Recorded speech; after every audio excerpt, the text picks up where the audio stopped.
हरिद्वार पहुंचे उत्तराखंड के पूर्व मुख्यमंत्री और वरिष्ठ कांग्रेसी नेता हरीश रावत ने अरविंद केजरीवाल की अंतरिम जमानत को सत्य की जीत का पहला कदम बताया। उन्होंने न्यायालय का आभार व्यक्त किया और आरोप लगाया कि सत्ता का दुरुपयोग करके किसी को भी जेल में डाला जा सकता है, लेकिन देश में न्यायिक व्यवस्था भी और आज ये सिद्ध हो गया कि इसके साथ ही हरीश रावत ने कहा कि केजरीवाल की जमानत से लोकसभा चुनाव पर गहरा असर पड़ेगा। पहले चरण के मतदान के बाद चली हवा वो अब धीरे धीरे अंधड़ का रूप ले रही है। भाजपा के पांव के नीचे से सत्ता की जमीन खिसक रही है और इंडिया गठबंधन की जीत की ओर बढ़ रहा है। इसके साथ ही हरीश रावत ने प्रधानमंत्री की आर्थिक सलाहकार समिति को फर्जी संगठन बताया और कहा कि समिति ने प्रतिशत के आधार पर रिपोर्ट दी है। यदि सच है तो सरकार ने 2021 में जनगणना क्यों नहीं कराई और जनगणना की रिपोर्ट जारी क्यों नहीं की गई। ये सत्य की जीत की तरफ एक कदम है और ये बड़ी बात है।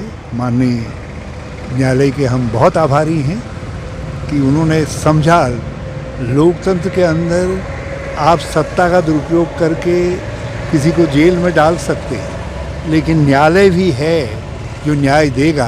ये सिद्ध हो गया।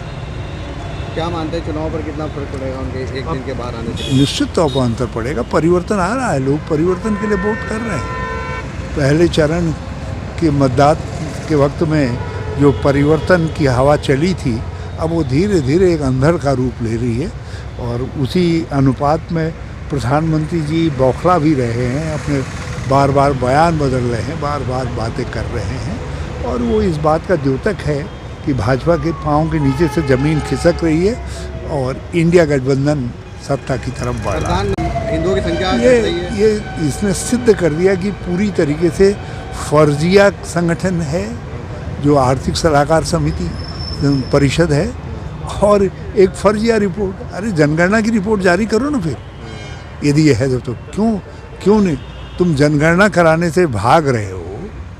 और नहीं तो 2021 में जनगणना हो जानी चाहिए थी।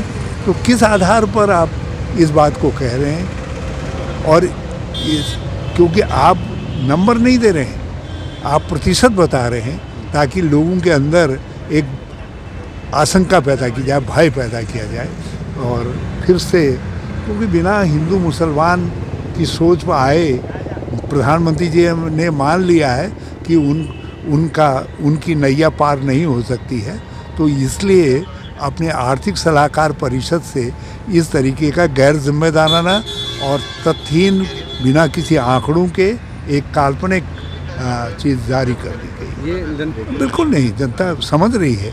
ये तो मोदी जी जो कह रहे हैं ये उनका दूसरा मुंह है। आर्थिक सलाहकार परिषद जो है वो कह रही है। यदि ये जनगणना की रिपोर्ट होती तो वैचारिक स्तर पर कुछ बातचीत होती।